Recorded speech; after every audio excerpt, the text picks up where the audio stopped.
Hey everyone, and welcome back to the channel. Today, we're diving deep into what the US stock market might have in store for us in the first half of March 2026.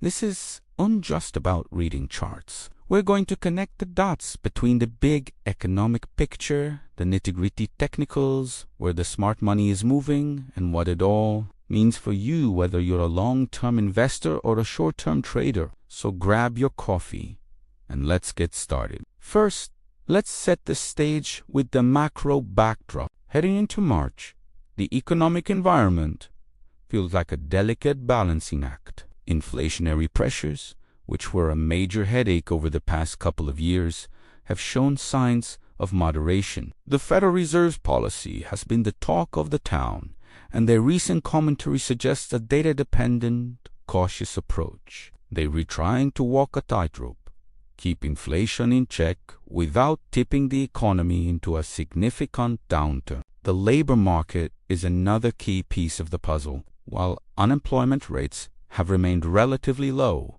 we're seeing a slight cooling in wage growth. This is actually a good thing from the Fed's perspective, as it reduces the risk of a wage price spiral. Consumer spending, the engine of the U.S. economy, has been resilient, but there are early signs that higher interest rates and depleted savings are starting to weigh on households. So, the macro picture is mixed. There's cautious optimism, but the market is on high alert for any data that could shift the Fed's stance. Any surprises in the upcoming jobs report or CPI print will definitely move the markets in early March.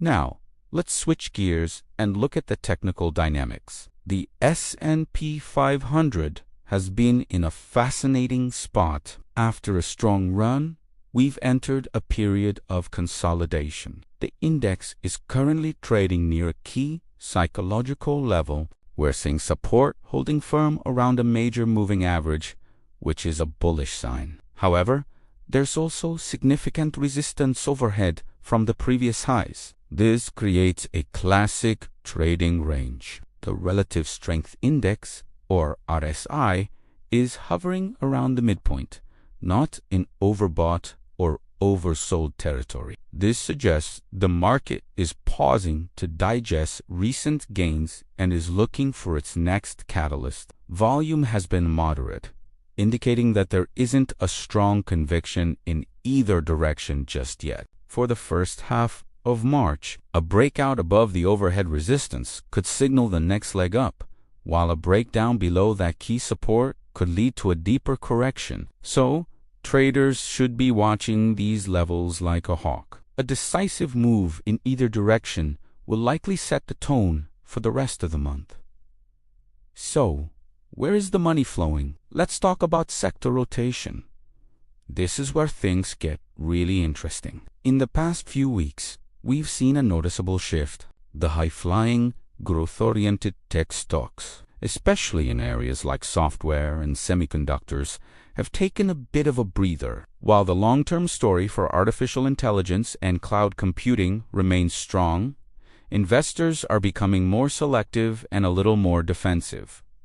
Where are they rotating into? We're seeing renewed interest in value-oriented sectors. Financials, particularly banks, could benefit if the yield curve continues to normalize. Industrials are also gaining traction, especially companies tied to infrastructure spending and onshoring trends. And don't forget about healthcare. This sector often acts as a defensive play during times of uncertainty, and with an aging population, its long-term fundamentals are solid. The key takeaway here is that the market leadership is broadening. It's no longer just a tech story. A well-diversified portfolio that includes some of these value and cyclical names could be a smart move in the current environment. Next up, earnings season. While the bulk of the fourth quarter 2025 earnings are behind us, we're still getting reports from companies with later fiscal calendars. More importantly, we're now in the period where companies provide their forward guidance for the first and second quarters of 2026. This is what the market is laser focused on right now. The commentary from CEOs during their earnings calls will be crucial. Are they optimistic about demand? Are they seeing margin pressures from input costs or wages? How are they managing their supply chains? So far, the guidance has been a mixed bag. Some companies are hitting it out of the park, while others are warning of a tougher road ahead. Pay close attention to the big retailers and industrial giants reporting in early March. Their outlooks will give us a real-time pulse on the health of the consumer and the broader economy. Positive surprises could fuel a rally, but any significant downward revisions to guidance could easily spook investors. Let's talk about sentiment and risk. The overall mood of the market can be a powerful driver of short-term price movements. The VAX, often called the fear index, has been relatively subdued, but it's starting to creep up from its recent lows. This suggests that while there isn't outright panic, traders are starting to price in a bit more uncertainty. We're also seeing some interesting action in the options market. There's been an increase in demand for protective puts, another sign that some of the bigger players are hedging their portfolios against a potential pullback. Geopolitical risks are also on the radar. While nothing is immediate, ongoing trade negotiations and global political tensions always have the potential to create volatility. Any unexpected headline could cause a knee-jerk reaction in the markets. So, what does this mean? It means that risk management is paramount. It's not the time to be overly aggressive. Maintaining a balanced portfolio, having some cash on the sidelines to deploy on dips, and using stop losses are all prudent strategies in this kind of environment. Don't let complacency set in just because the VIX is relatively low. So, let's tie it all together with some strategic takeaways for the first half of March. For long-term investors, the strategy remains largely the same. Stay the course. Market consolidation is healthy and normal. This could be an opportunity to dollar cost average into your core positions or rebalance your portfolio. Look for high-quality companies with strong balance sheets and durable competitive advantages. The current rotation could present attractive entry points in sectors like healthcare and industrials that may have been overlooked. Don't try to time the market perfectly. Focus on time in the market for active traders.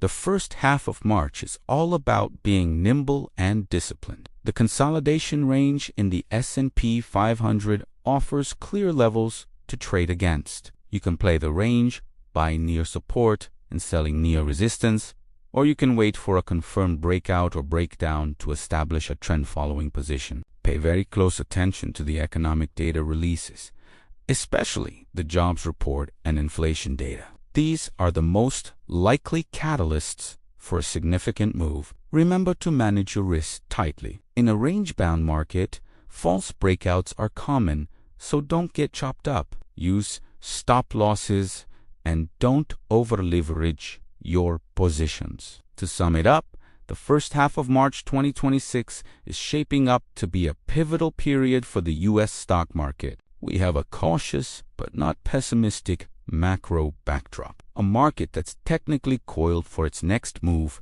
and a clear rotation happening under the surface. Earnings guidance will be key, and risk sentiment is starting to show some early signs of caution. Investors should focus on quality and diversification, while traders need to be patient and ready to act on clear signals. It's a fascinating time, and as always, we'll be here to help you navigate it. Thanks so much for watching. If you got any value from this video, please give it a thumbs up and consider subscribing for more market analysis.